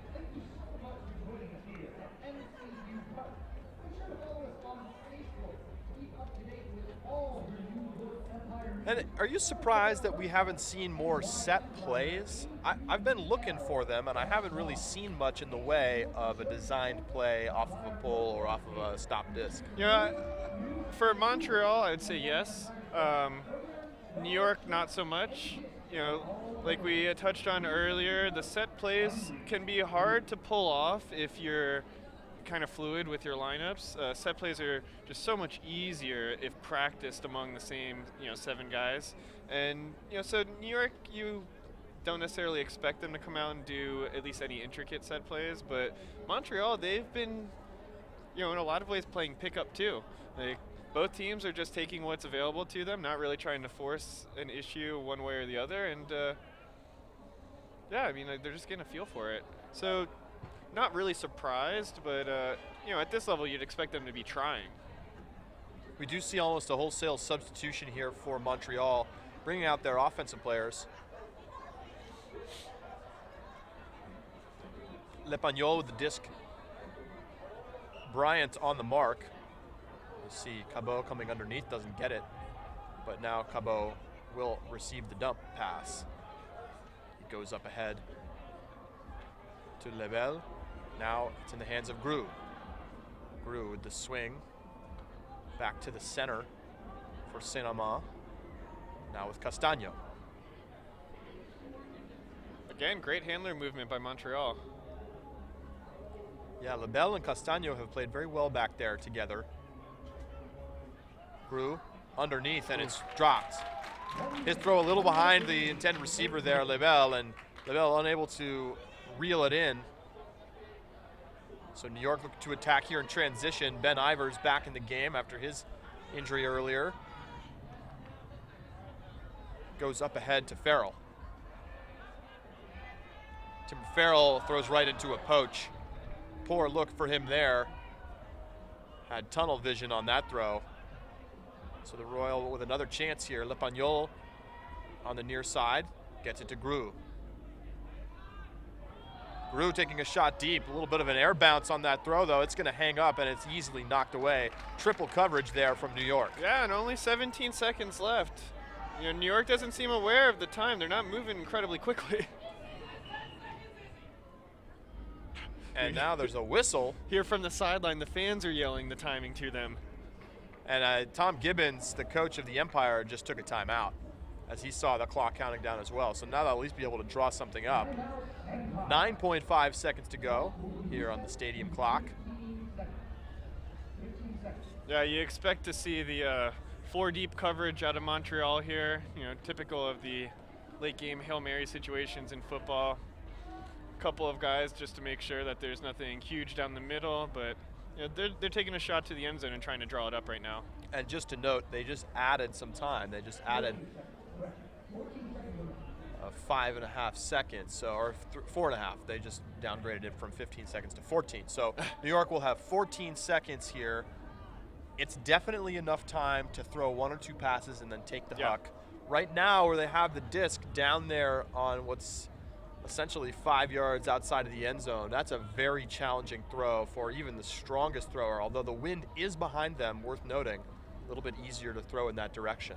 Well, and now that I think about it, Montreal coming out not in the 4 deep, probably because they've had such success with their handler defense so far in this game. They've made it really tough for the Empire to move from side to side, and I think they're hoping to not let off that deep shot at all. So they've got a couple guys poaching back deep. 10 seconds to go, still not getting a throw off. So now they'll throw one out to the sideline. Oh, and it's going to go over the top, and it's into the hands of Mike Dross, and he goes ahead. He's looking for Sam Taylor, and Taylor scores with no time on the clock. Taylor pulls it down, and the Empire take a 3-point lead heading into the 4th. I bet that's not quite the way they drew it up, but I'm sure they'll take it. Absolutely not the way they drew it up. The Montreal defenders ended up sort of underneath the disc and as it flew over their head, and I'm not sure why they didn't have somebody back just poaching the end zone completely in that situation. Yeah. They would have been able to get a block. You expect there to be somebody back there playing the deep safety. They almost were able to accomplish what we were just talking about in preventing the throw altogether with their great handler defense, but they put the Empire were able to put one up. The wind carried it a little bit further than anyone thought, and ends up in the end zone. Toronto still in a tight one with Philly. 10-9 the score. Toronto up 1 and receiving. Yeah, those back-to-backs, definitely a unique adjustment for Ultimate players to make. This is a type of athlete that's used to playing multiple games in multiple days, but not necessarily against fresh competition after traveling a couple of hours 2 days in a row. And the travel, if you talk to players, you hear it. It's so tough. Yeah. Because you've got to, especially on the back-to-backs, you may go in a bus 10 hours or more to go to a game. You got to get off the bus, try to warm up and play. That's already challenging. But then to do that, get back on the bus, go to a hotel, and have to try to deal with fatigue, and then go out and play the next day against a hostile environment, against a crowd that's pulling against you. It's tough. And we've seen, Toronto, to their credit, they've just been so much more talented than the rest of the East that they've been able to get wins in a lot of those back-to-backs. Yep. But most of the other teams in this league really struggle in those back-to-backs. We see a lot of teams lose games that they might otherwise be favored in because of that back-to-back situation. Yeah, they're definitely turning into Ultimate's version of the scheduled loss that we see in a lot of other sports with 3 games in 4 days.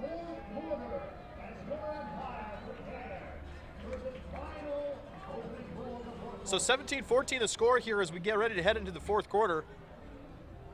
Still very much within reach. And that's something of a rarity for New York Empire games. We've seen a lot of games get out of hand. Yeah. In both directions. Absolutely. They've lost big to Toronto, and they've won big against most of the rest of the East in the last couple of seasons here at home. But so far, we've got a good game on our hands, and the Royal may have a chance. But a costly point there to give up at the end of the quarter. Had they not given it up, they would have a chance to get back within 1 with a score here, but now they'll only be back within 2. So their defense is going to need to do some work here in the 4th quarter. Yeah, zone look from the Empire. Now switching back to man. Cabot gets it off to Lepagnol. Back to Cabot. He gets it up ahead to Timin.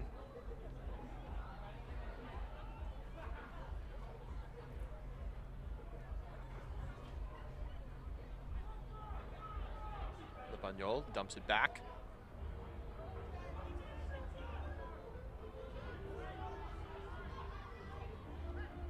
And now across the field and into the end zone. Nice throw there from Bagel as he goes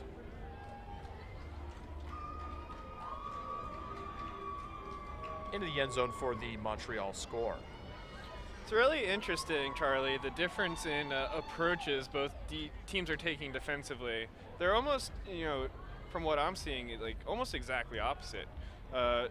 In a way, they're similar. Both teams are playing a bit zony to start points and switching into man, but the emphasis of the zone is just so much different.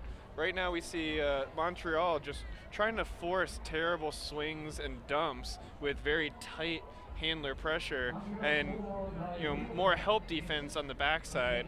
And the Empire, it's the exact opposite. We're seeing one guy covering 3 handlers across the field, while their downfield defense is very tight and very strong, forcing the different styles of play that we've seen, the back and forth swinging of Montreal and the kind of bigger play mentality of the Empire. Yeah, Montreal's played a lot more horizontally, where New York has played vertically. And really, as we've already mentioned, if Montreal was a little bit more patient, they might be ahead in this game. Yeah. Matt Auletta holding for New York, and now he's going to shoot deep. He's looking for Iz under double coverage. Iz can't get a hand on it. And he's looking to the ref, and there's no call. But a whistle from way down on the far side of the field. The referee, almost 70 yards away, blew the whistle, and I'm not sure what that whistle was for. It may have been an injury, because certainly he couldn't have been blowing a whistle for a foul call down in the end zone. It seems unlikely that he would overrule the referee, who was, 10 feet away on that call. I was surprised that there wasn't a call made, and it looks like the Empire are getting the disc back. So it may have been a very long distance judgment call by the referee there. Well, there was definitely some contact down there, but I'm not sure that it was a foul. Yeah. It looked to me like there was some incidental contact between the defender and Iz, and he was just unable to get into a position where he could make the play. I thought it could go either way, and usually the closest ref will have the discretion call there. I mean, it's insane, really, to see a ref from almost 60 yards away make that call. Yeah, it seemed pretty tight for that confidence, but maybe he saw something we couldn't see. So it'll be Iz's disc on the goal line. He swings it back to Squarick, who dishes to Brooks. Back to Squarick. Now Winninger.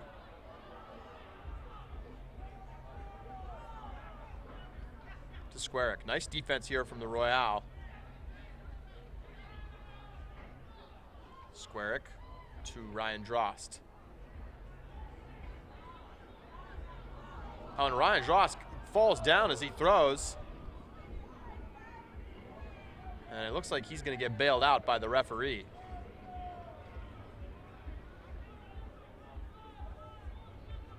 So a 10-yard penalty against the Royale. For some contact on the mark. Nice heads-up play by Drost to get rid of it, try to score there. It's not like in club where you can call a foul no matter what. It's up to the referee, and so you've got to get the disc in a position you could score. Hammer from Auletta, and Taylor Brooks climbs the ladder and brings it down. I love the decision to go up with 2 hands but only use the one. Sometimes it's just easier that way. Tough play to catch a hammer with 2 hands. Yeah, it really is. So the Empire back up 3. After a couple of calls go New York's way.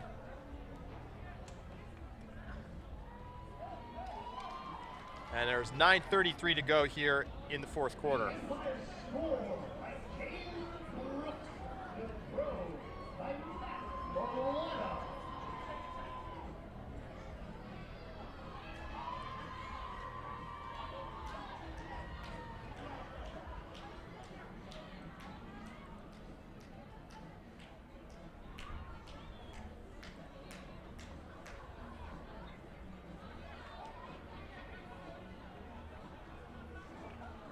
Here's the pull from the Empire. And you feel like really one more break for New York might seal this game. Yeah. Of course, we've seen crazier things happen, but Montreal's offense is going to need to be sharp. Yeah, they just haven't had the consistency, Charlie, in this game, to inspire confidence in a late game run right now. If we would have seen 3 or 4 points in a row earlier, maybe, but Castagno we'll see. ahead to Ott. Ott not quite into the end zone, but gets it to Riopel. And Riopel throws the assist. Nice throw to space for Ott. And Riopel has had a very nice game. He scored on the last possession, got the assist here. And has been one of the more consistent players out there for Montreal, and that's exactly what they needed, a quick score in just about 30 seconds. Yeah, it's all about clock preservation now. They need to either score or force turns pretty quickly. The last thing that Montreal can afford at this point is a marathon point that shreds 3 minutes, 4 minutes off of the clock.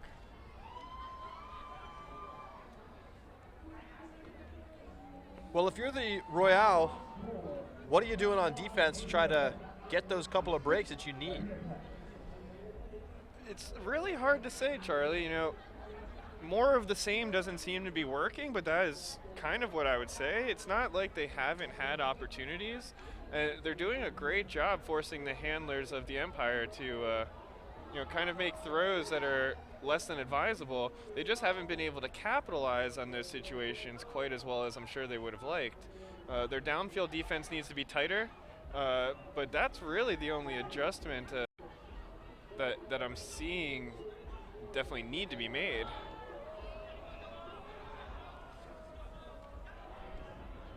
Empire hold possession as Brooks makes the play past the defenders.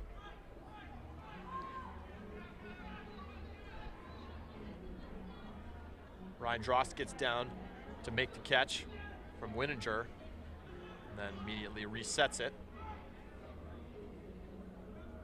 Comes to Aletta on the near side. Aletta with another hammer.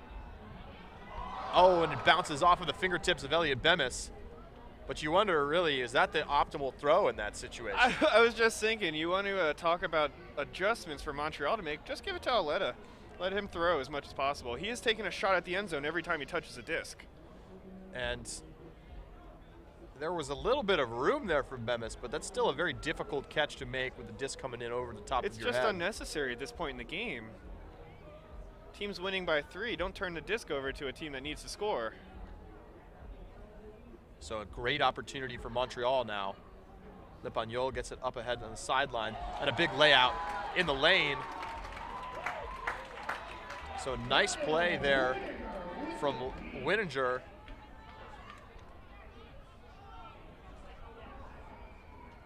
And now he'll look deep to Aletta, and Aletta, releasing from the handler position, gets the goal.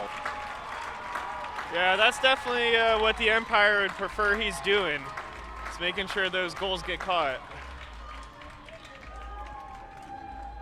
Aletta definitely a talented thrower, but you could see Wininger, after that hammer went up, just look over to him and say, hey, let's ratchet it down a little bit. You just need to be aware of your situation. Like I said, the team's winning right now. What they need to do is not turn the disc over, not score, a highlight reel goal on a hammer to the back of a stack. If Montreal threw that, I would understand given the situation in the game, but you have to have a little bit higher situational awareness because, like you said, it's a talented player. That talent's not going to shine through with mental mistakes like that.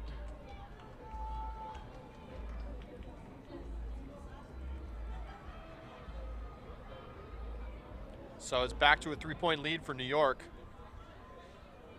Running out of time here a little bit, Montreal. 7 minutes, 20 seconds to go. Certainly still within striking distance, but they haven't really closed down the gap at all since they tied the game up very early in the third quarter. New York was able to get back out in front by 3, and it's been that margin since then. Yeah, we haven't seen, that kind of momentum swinging play or series of possessions from Montreal that they'd really need in order to get back into this one. You got to think they might start thinking about putting some of those offensive players out there on the defensive line to have a little more options. As we see a shot deep.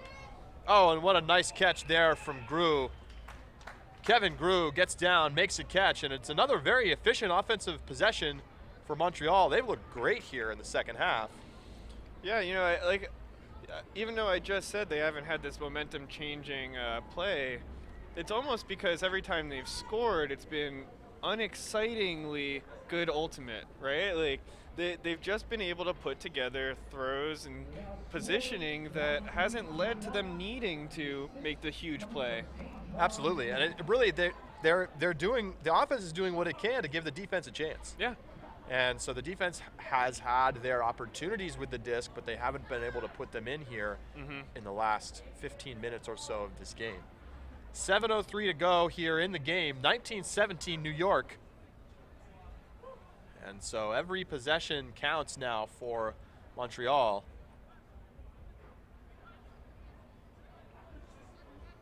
And the pull is up. Pull's definitely shorter in this direction, left to right, up and towards the wind coming off of the ocean. Yeah, definite wind increase for the second half here. And Wininger makes a poor decision with that throw, but Ryan Drost makes the adjustment and able to lay out and make the grab in front of his defender, Cabot.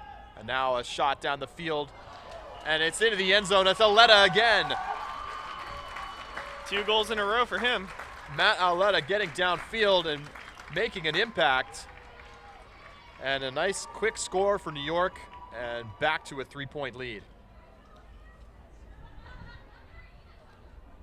Yeah, that's got to be frustrating if you're Montreal. You know, every time that they manage to punch one in and tighten the score a little bit, the Empire have done a really good job of just firing back and managing to score on the other end. It's really tough to win ultimate games if your defense can't get you a couple breaks. 6:45 to go here in the game.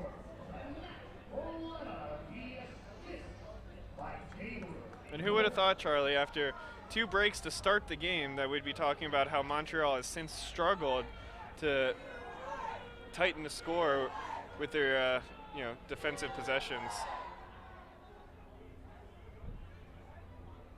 Castagna with the disc for Montreal. He swings cross field. It comes to Saint-Amand. That's a beautiful throw. Now back with Riopel. And a whistle. And a stall out. Either that or a travel called. That strikes me. It had to be a travel. It looked like he was shifting a little bit, or we have different concepts of seconds. Yeah, that certainly didn't seem like 7 seconds. Yeah. A thrower travel is a turnover in the AUDL. If you catch the disc in travel on maybe turning up field, that's a 10-yard penalty, as this throw goes all the way across, and a nice effort there to save possession from Ben Ivers. And I think we're going to have a timeout on the field now, as this came to Dixon on the sideline. And this is definitely a great chance for New York. You like that timeout call here in your midfield? I do like that timeout call. You know, get your team, reorganized. This is a great time for Coach Gibbons to emphasize what's important right now, which is definitely, keeping possession, taking care of the disc, running some time, and ultimately, punching in this score. Ideal situation is you run 45 seconds to a minute off of this clock and then go score.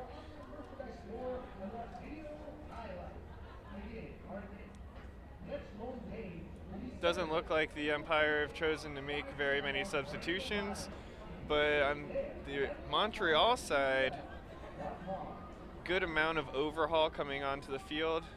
Try to get some defenders out there to stop this attempt. Well, this is a critical moment in the game for Montreal. 5:46 to go. Give up this break, down 4. It's a long road back at that point. It's a long road back. Dixon with the disc. New York defensive line looking to finish this game. This throw goes up, it's knocked away, and then it gets away from the second chance receiver. So Montreal gets good field position here in transition, and they'll dish into the end zone, and a nice grab in the end zone from Tivierge. And a critical point there for Montreal as they hold to get back within 2 and give their defense a chance with 5:25 to go. Yeah, it looks like the timeout worked against the Empire, gave the Royal the ability to put on the defensive set that they wanted which then seemingly had their way with the set play coming from the umpire. Yeah, we haven't seen much good come out of Empire timeouts in this game. You know, the last time that we really saw them set up something was right at the end of the quarter when they caught that big score. And but really the set play that they drew up did not work at all. No. And I think it was more of a Montreal miscue not to have somebody back deep in order to stop anybody from getting open down there. And so some big points coming up here. Yeah, definitely a break that went the Empire's way. Squarick steps out and swings to Taylor Brooks. Taylor Brooks has really grown as a player on this Empire team over the past couple of seasons and has really become one of the better deep cutters in the entire league. Definitely an underappreciated contributor on the Empire. Goes up and grabs that one. Dishes back to Squarick. A lot of clogging downfield from New York, but Wininger clears the pile, and now he'll take a shot deep looking for Iz. Iz with some steps. And Wininger hits Iz for the Empire goal. And the clock running down here on Montreal, 4:40 to go. Yeah, no, that's the type of deep shot that I'm really comfortable with at this juncture in the game. You know, you're already on the opponent's side of the field. You're not going to turn it over with bad position. And you've got a guy who's already made a couple of plays deep in the end zone with a couple of steps on his defender. Yeah, give him a shot.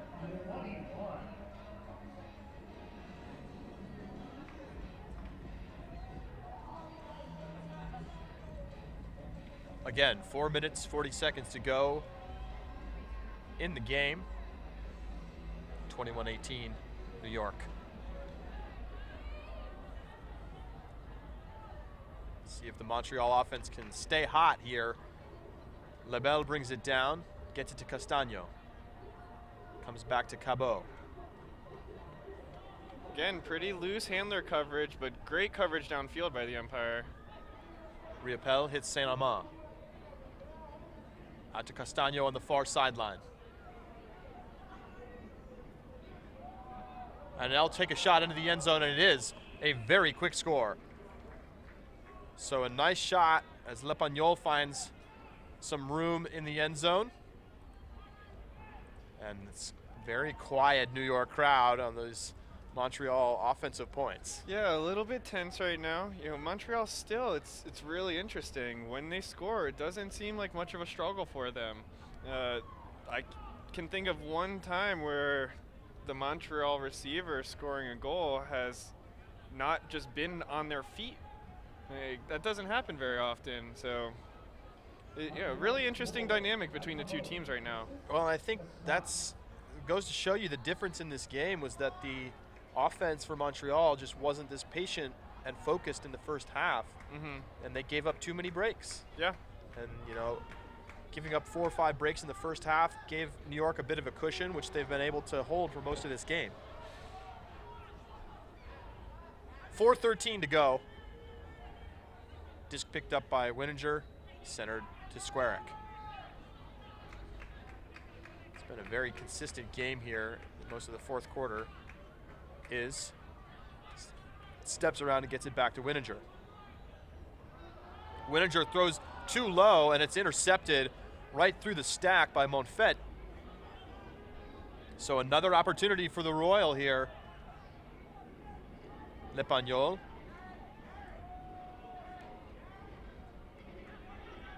Now out on the far side. Comes to Monfett. Monfett throws to the sideline. Now a little short huck deep. Connects with Gru. Now Gru going into the end zone. He makes the catch, and he's in for the score. Yeah, Gru having a surprisingly quiet second half to this game. He was a guy who, was really a standout during the first half, pretty much touching the disc substantially during every goal for Montreal, and we haven't been saying his name very much.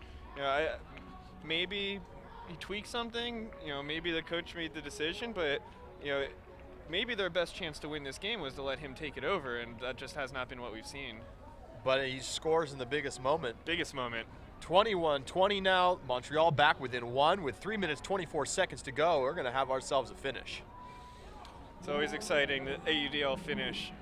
It could literally come down to whoever's just holding the disc last. And if you're New York, we'll take a look and see who's out on the line for them right now. But if you start thinking about putting your defensive line back into the game. Yeah. The offense has not been good enough out of this Empire offensive unit to really warrant letting them play defense if they turn it over. We see a bit of a hybrid line here as Izzy Bryant comes over. Auerbach as well. He's got it now. A little veteran leadership on the line. Yeah, a lot of handlers out there for New York. Taylor Brooks comes underneath to Matt Weiner. Now it gets back to Aletta. Aletta double team for a moment. Stahl getting high. He's got to get rid of it, and he does. He hits Weiner. Comes back to Aletta. 2:53 to go. Oh, to the end zone? Aletta hangs one up there. It's knocked away by Montreal. And that's another poor choice there, although it seemed like a higher stall there, count, more reasonable than usual, their side of the field. I'm all right with that choice. Not surprising if you're on Montreal to see that one go up, though. The reset defense by Montreal continuing to put pressure on New York, as now they've got a chance to get moving through some poor transition, and a shot deep, and all alone down there is Nathan Dandurand. He's not quite into the end zone, but he's right on the goal line. Oh, he almost turned it over there. Gets into the hands of Grew. Grew looks into the end zone. Oh, and he throws it away.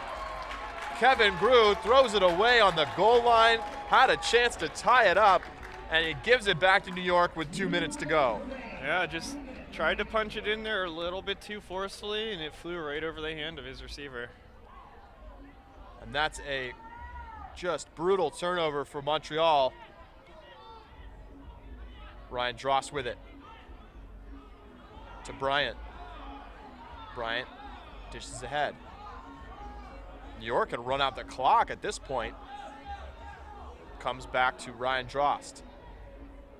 Yeah, Charlie, and I'm sure that they were thinking that when they stacked this line with handlers. Matt Auletta takes a nice shot. He's got a man all alone, and it's Taylor Brooks with the score.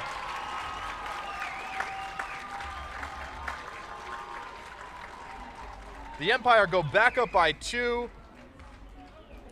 1:21 left, and it's now going to be very challenging for Montreal to win this game. They're going to have to score very quickly on this offensive point, and then they're going to have to try to find a way to take the disc away quickly from New York. Yeah, one step at a time, I'm sure, is what they're thinking, and that step right now is they need to get the disc into the end zone in the next 20 seconds.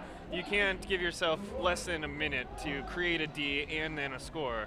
So, this is going to need to be a quick conversion by them, and I wouldn't be very surprised if we saw a set play go straight to the end zone.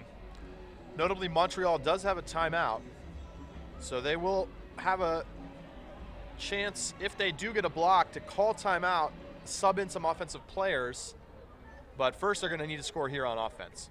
Castagno catches the centering pass from Lebel. Comes back to Lebel, to Castagno. Zone defense from the Empire preventing that deep hook. And it's a great time to run zone because it burns time off the clock. Lebel looking upfield, now finding a bit of room. Now they'll take a shot. Double coverage, but dropped. It looked like he had it,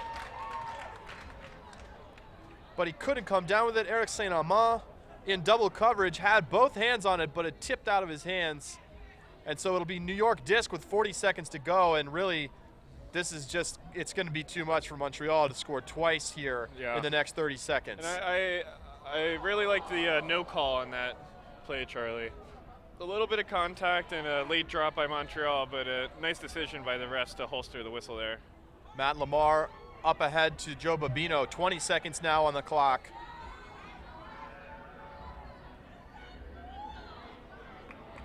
Comes around, swung across. 10 seconds to go in the game. It's with Mike Drost. And a hard foul. The crowd not happy. Clock will stop. 4.6 to go. That's just a frustration foul. Oh, he stopped the clock. Not the most terribly or not the worst strategy, not the best spirit. And that'll do it. New York defeats Montreal 22-20. Montreal with a golden opportunity to tie the game, but they throw it away on the goal line, and that was really the difference in this game. It really was. I picked the wrong guy to put the game on his shoulders, I guess. He had the amazing catch on the previous point, had some very nice plays in the game, but also had a couple of costly throwaways, and none more costly than the one just a moment ago. Absolutely, Charlie. So the final score here in Brooklyn, New York Empire 22, Montreal Royal 20. We're going to, after the teams shake hands, we'll have Tom Gibbons on in just a moment. We're going to take a break, but we'll keep the cameras rolling, so stay with us as we grab Coach Tom Gibbons and talk to him as part of our post-game coverage here in Brooklyn.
Welcome back for post-game coverage here in New York as the New York Empire defeat the Montreal Royal 22-20 here in the season opener in Brooklyn.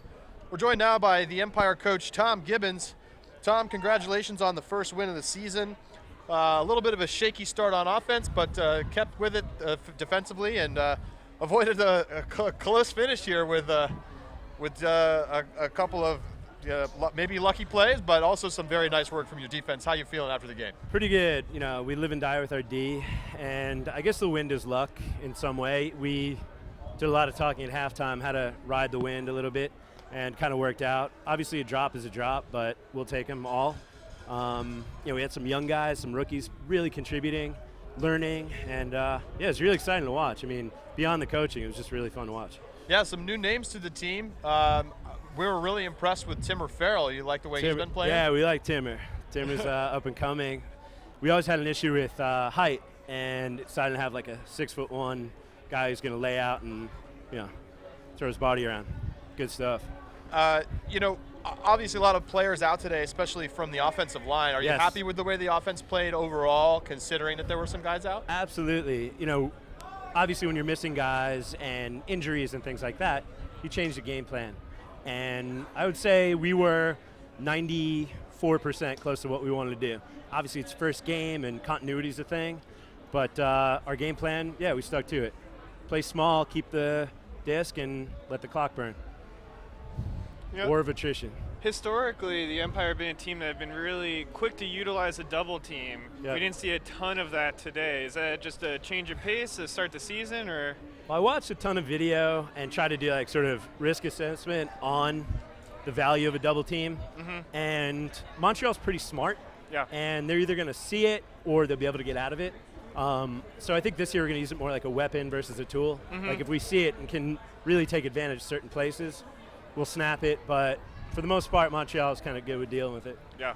How important is it to open up a season with a victory, especially in a game that was close and that you had a chance to lose? Obviously, East is going to be competitive, I think, with these guys and Ottawa and obviously Toronto. It's huge. It's huge. Squeaker, brings the team together. We got the whole faceless mob thing, but this is what builds that mentality. Close games and being together. All 20 guys contributed in a major way. So it's exciting. Something to build on. Got to get back to practice, but pretty psyched right now. Great. Yeah. Thanks so much. Tom Gibbons, No coach of the Empire, with us here in postgame as the New York Empire defeated the Montreal Royal 22-20. Wes, a good close game. Something that we don't often get here in Brooklyn, but a fun game and a nice win for the Empire. Yeah, exciting start to the season. A lot for both teams to build on, and looks like it's going to be a great year. Absolutely. Well, lots more Pro Ultimate coming your way later this season. We'll be back here at MCU Park in early June, and we may have some more coverage as well later in the season. Final score here in Brooklyn, 22-20, New York over Montreal. Signing off for Wesley Cronk and all of us here at Ulti World, I'm Charlie Eisenhood. Thanks for being with us. We'll see you next time.